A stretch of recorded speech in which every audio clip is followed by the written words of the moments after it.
Well, it's stereo day. I'm going to show you how I mounted up all this new Kenwood stuff into Curt's Bug here. So let's get going.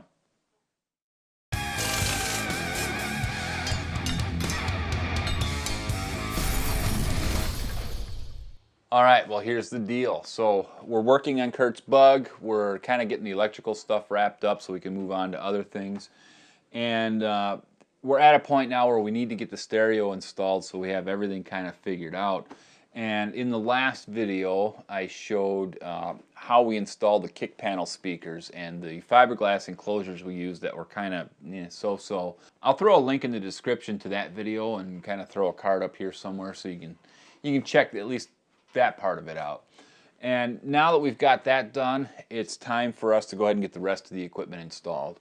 And I figured before we go over the install here, I would show you what it is we're using and some of the things we have to, some of the hurdles we have to climb over to get here. So first off, on all four corners, we're using these Kenwood 6.5-inch speakers. I'll throw a link in the description to all of the parts that we're using today. And I think these are going to work really well for this particular application. So we got the 6.5-inch speakers. They will be powered by this Kenwood amp. And the beauty of this is, in talking with Curt and his desires with this car, he has no need for a CD player, has no need even for an AM/FM radio. He just wants to use Bluetooth and just use his phone. So we picked up this amp here. It's a 400-watt amp, and it has a Bluetooth interface, and that's it. That's all you need. And I'll tell you what, it works pretty slick. Wait until you see how everything meshes here. But it's a little tiny thing, is easy to tuck away, and we just had to figure out where we wanted to mount the remote, the Bluetooth interface, and then we had to figure out where we were going to mount the amplifier itself, and then running wires from there. So that's the amplifier we're using. It's this Kenwood Bluetooth controlled amplifier, and really is pretty slick for what we're trying to accomplish here. Now, I think the 6.5-inch speakers and this 400-watt Bluetooth amp probably would have been enough, and everything would have been fine. However, we wanted to have a little more fullness to the sound, a little bit of depth to it. So we went ahead and installed a subwoofer. Now, I didn't want to have a huge sub enclosure and a separate amplifier, so the sub we went with is this Kenwood powered sub. So it's got the amplifier built into it. It's not real big. It's only an 8-inch sub, but the box is really slim. You know, really, it's kind of meant to be like slid under a seat or something like that. You know, small vehicles, small cab vehicles, I should say. And it really fits the bill. It's not killer. It's not going to be breaking any windows, but it really helps kind of fill in that low end crunch that the other speakers just don't have. So that's it. That's all of the equipment that we need to install here. Again, we've got the Bluetooth 400-watt amp that's powering our 6.5-inch speakers at all four corners, and then we've got our powered sub. Now, I already have everything installed. Everything's been done.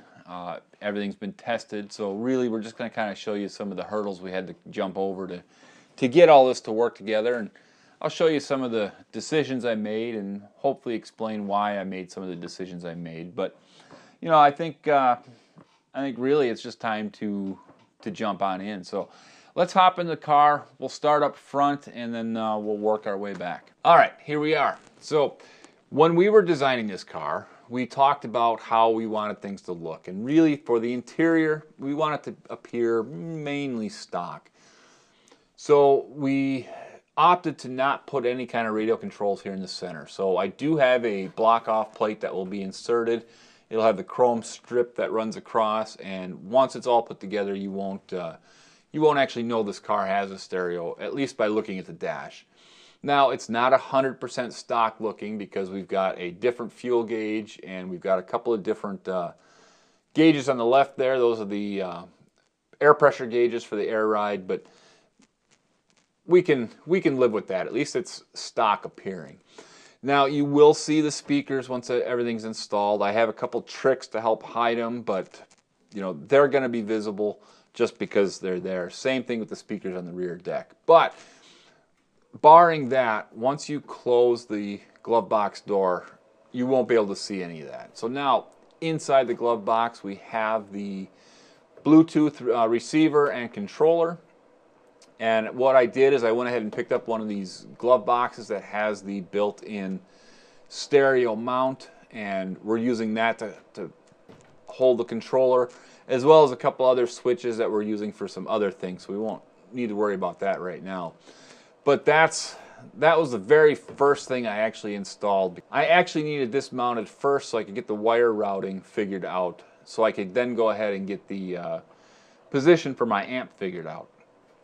Now, down here, again, we've got our kick panel speaker mounts. These are fiberglass. I mentioned earlier there's a separate video, so if you want to check that out and see how we got these installed. We do have them completed now. In the last video, I didn't have the proper hardware here. Up in the front, I do have a stud that's been welded in, so now this is completely done and really ready for any final fitting that's going to happen once the interior is installed. So that's our speaker mounting here. Now, as far as electrical stuff goes, what I tried to do here is I tried to separate the any power wires from any of the audio wires. So on the left side of the car, we have our main harness that controls the car, and that is where I ran the control for the amp. So we've got power to the 400 watt amp, and then we've got a control switch to turn it on and off. So I ran those on the left, just following the original routing of the original wire harness. On the right side of the car, you can see I've got my speaker wires that are wrapped in this mesh here, and then this is actually the control wire for the Bluetooth controller. So those are now routed on the left side of the car, and that is, again, to keep them separate from the power wires. Now, for the left-hand speaker, that wire does run across the dash, so it is running somewhat close to some of the main power, but it really shouldn't affect anything. I've seen way worse. So we've got, again, power on the left and audio on the right here. So that really kind of wraps up the front half of the car. Other than fighting with these mounts here, this was pretty straightforward. You get the speakers mounted in the kick panels, get those mounted in the car, and then find a home for the controller. So that wraps up this portion here. Well, now that you know what's going on up front, let's hop to the back, and I want to show you a few things. All right, so in the back is where the rest of the equipment's going to mount. So behind the rear seat is where we wanted to have everything contained, so you can't see it, and also so everything's kind of out of harm's way. And so we've got this package area. I went ahead and made a shelf that actually covers this open area, so that's where the speakers are mounted, and everything is going to be well contained. Now, because we want to actually still be able to use this rear area for packages, whether it's bags or storing extra stuff, whatever, I needed to figure out a way to mount everything so it was out of the way, so we could still put stuff in here without the potential for damaging anything and not taking up too much room. So in my figuring here, trying to decide where I was going to put everything, I looked at things like, could I just set the sub here and then, we pile stuff around it? But again, potential for damage was high. I thought about mounting it here to the rear, to the firewall here, and, well, again, it would take up a big chunk of space, and it would be kind of in an impact zone. So what I figured out, probably the best for us, is to actually hang the sub from this rear tray that I made. And, it's awfully heavy, but I think everything's going to work out just fine. So that's what we ended up doing. So I've got a rear tray that's been made up. It's got my 2 speakers mounted in it. It's going to have the sub hanging from the underside, and then the Bluetooth amp, the speaker amp, that's actually going to be hanging as well from the bottom of the tray. So everything then is going to be contained to the underside of this tray. When you open the rear, you can see where the components are, but they're really not obtrusive and not in the way.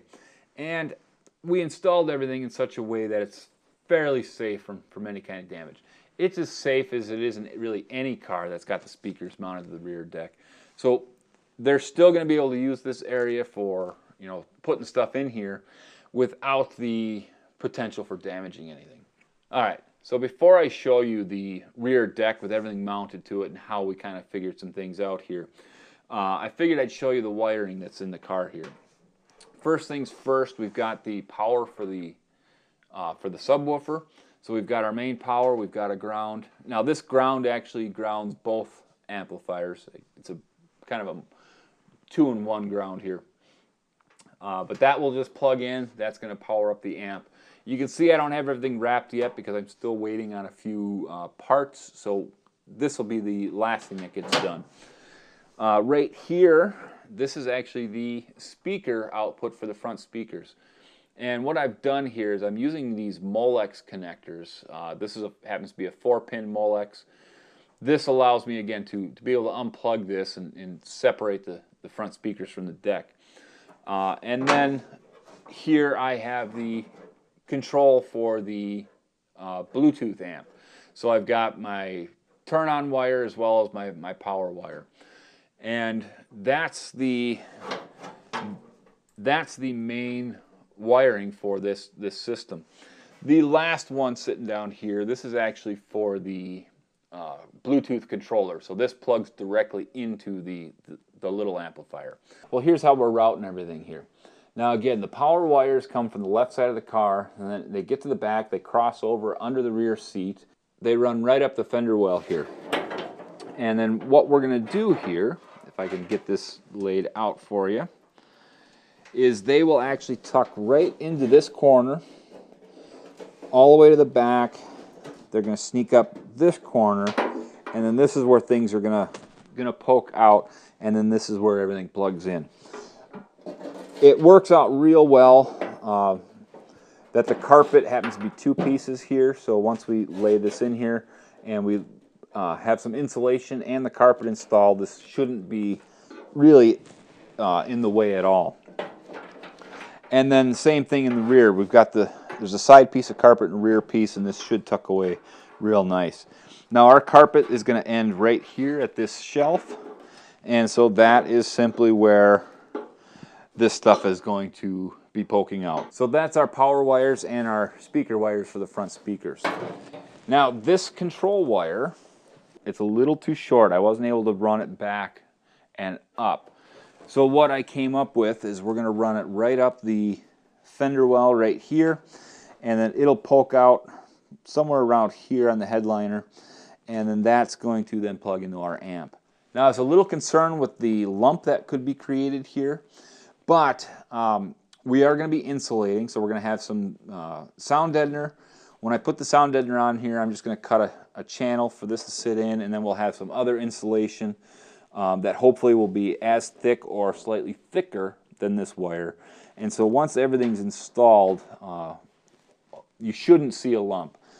Well, actually, I'm going to install things in such a way that you won't see a lump. So I'm not worried about that.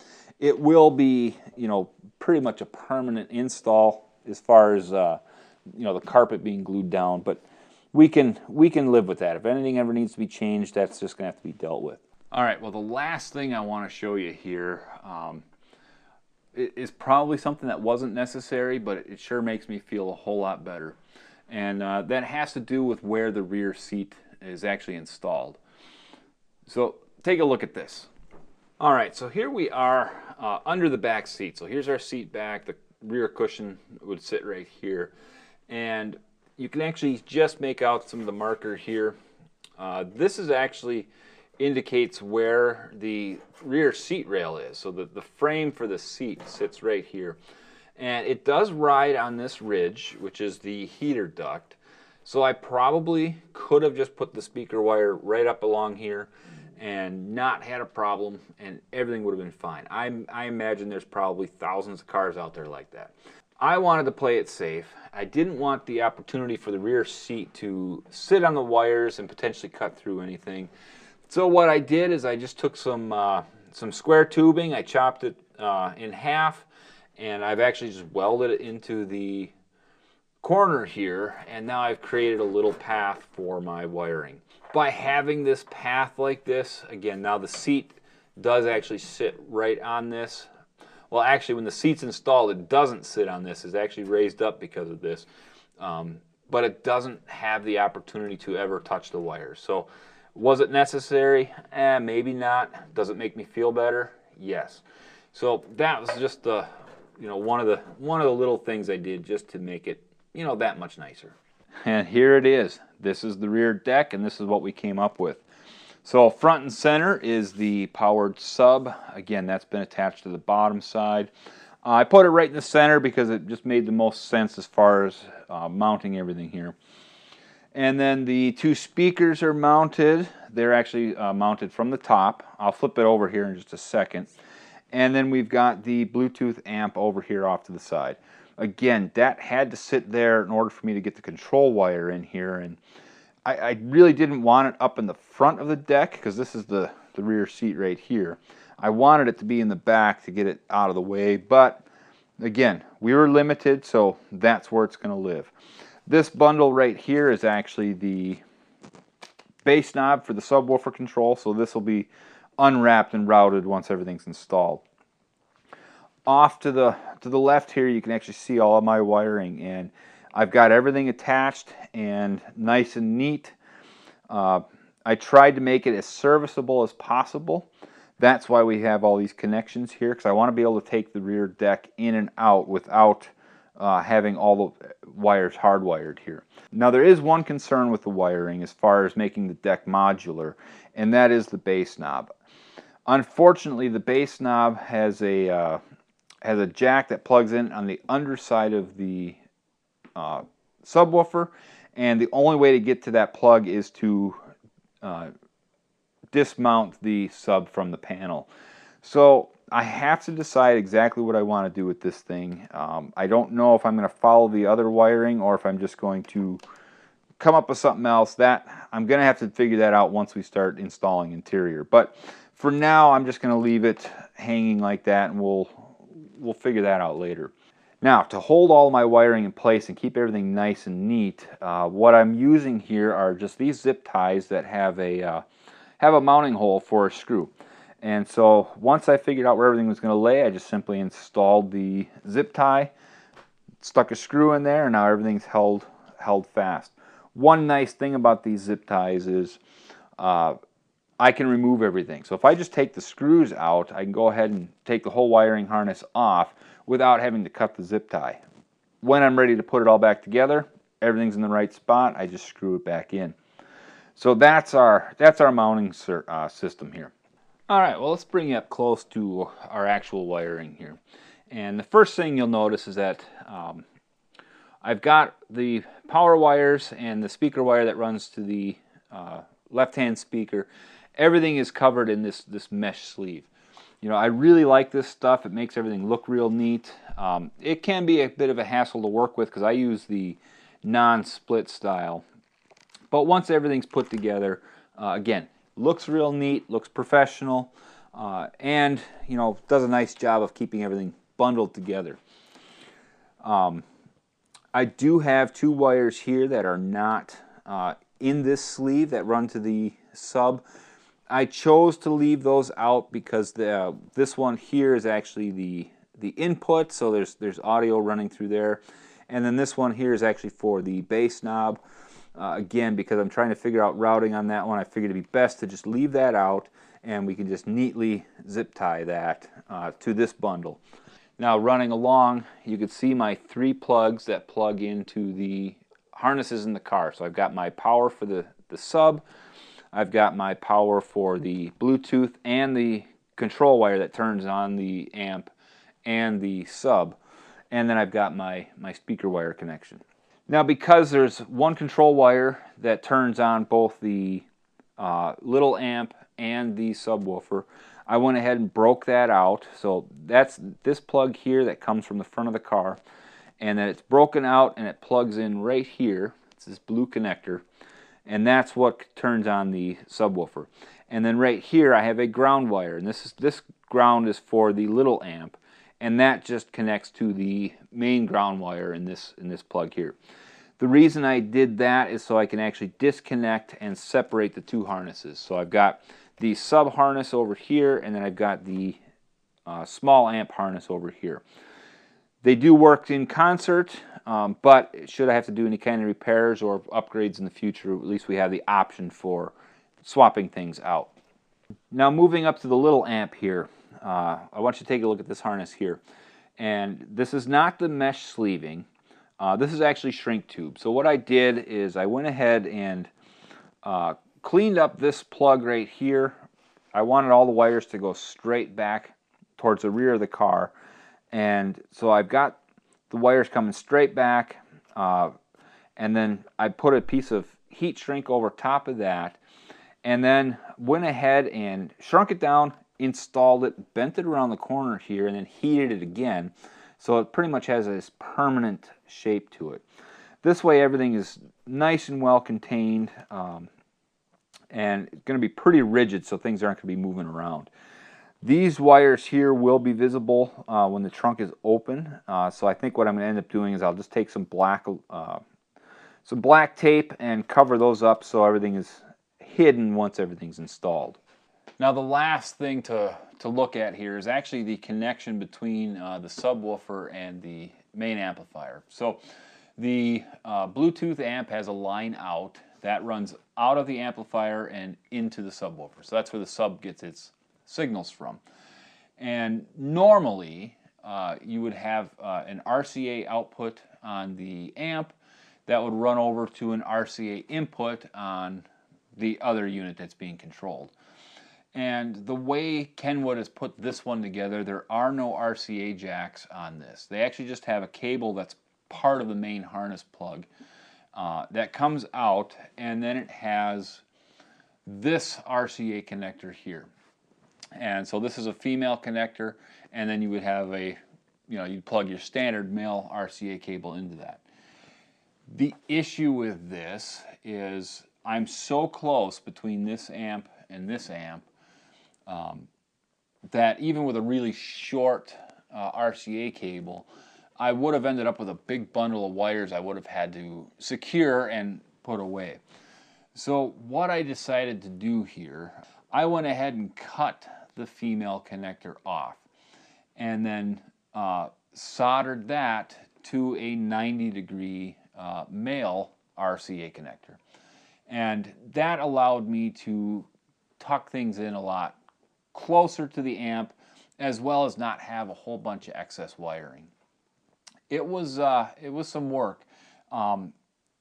Honestly, it would have been a lot less time to bundle things up, but this is a much nicer setup.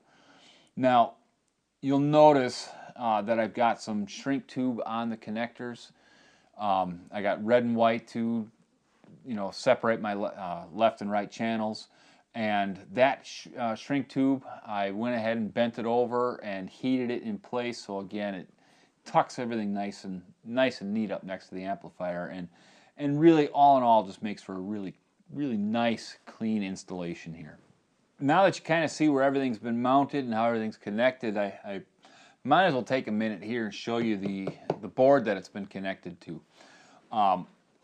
Because this subwoofer is so heavy, I went ahead and purchased some 3/4 inch plywood.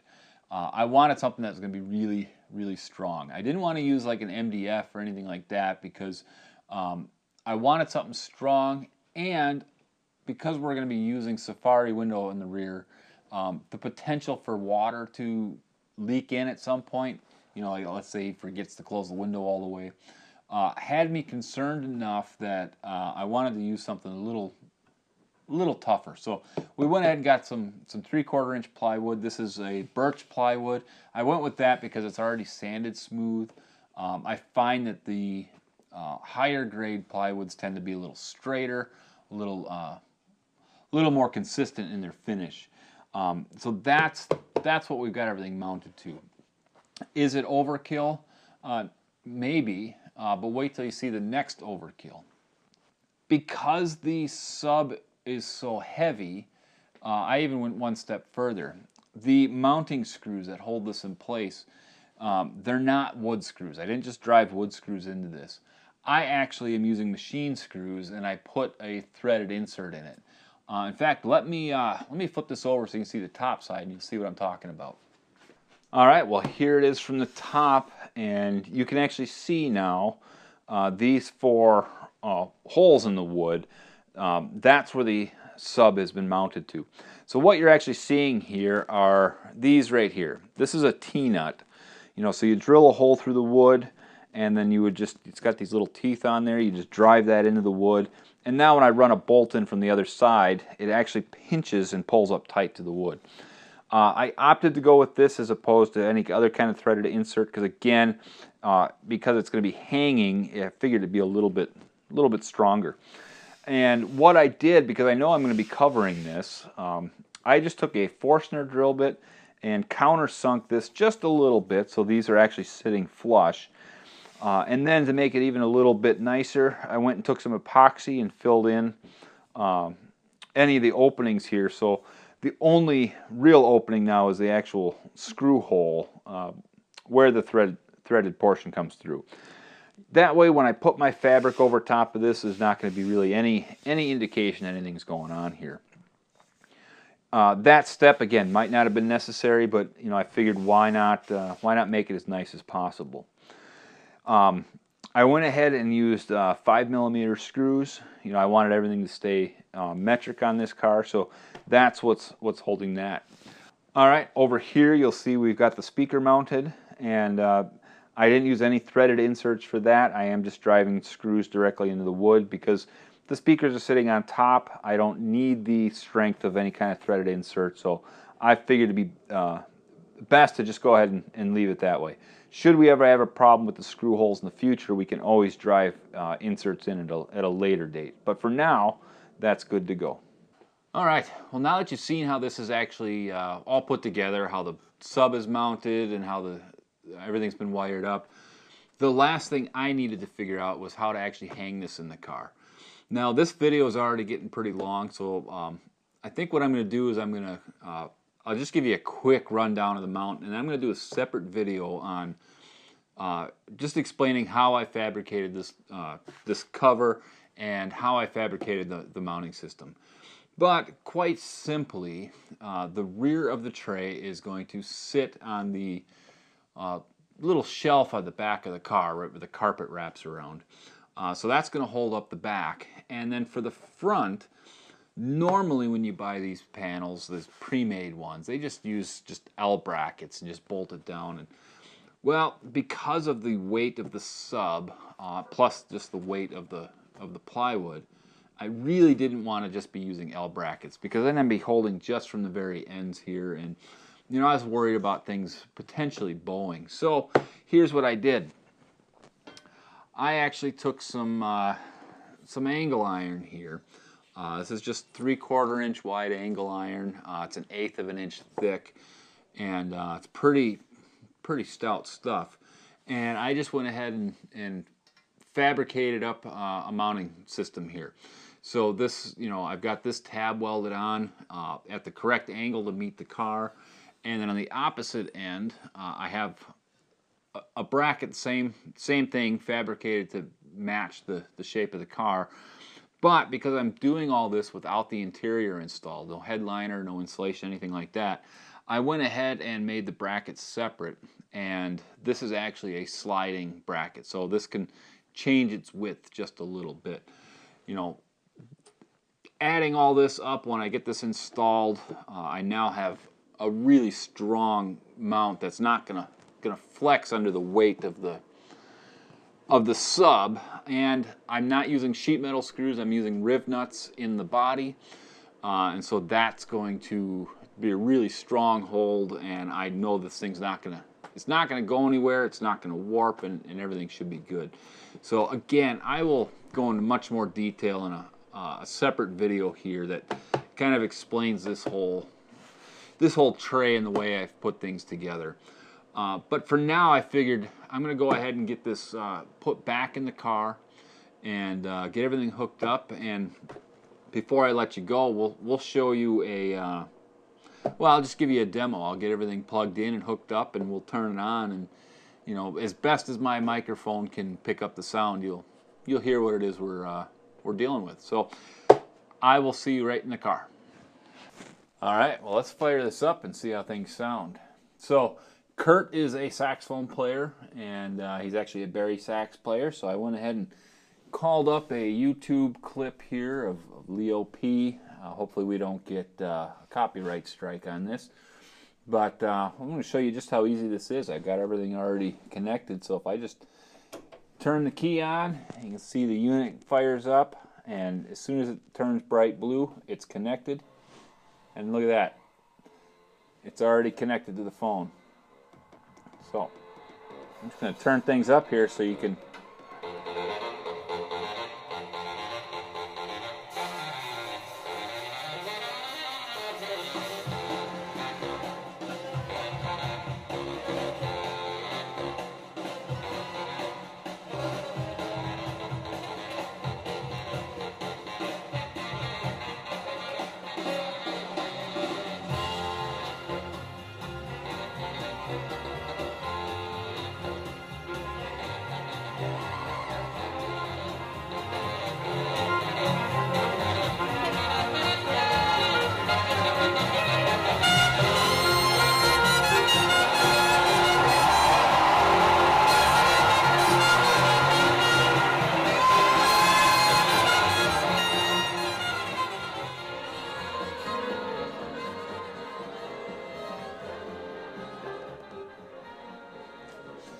So that really doesn't sound too bad. I'm going to go ahead and pause it. I can control it all right from the unit here.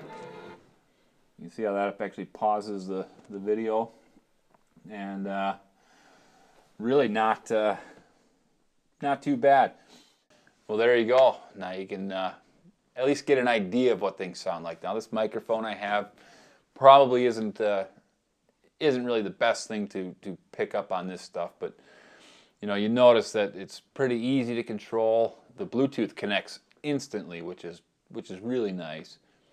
And all in all, works really well. Now, it doesn't sound as good as it's going to because we still have to put insulation in the car. We got to get carpeting in the car. There's no windows in the car. So there's a lot of those little things will add up to really kind of tighten up the sound and make things, you know, really sing.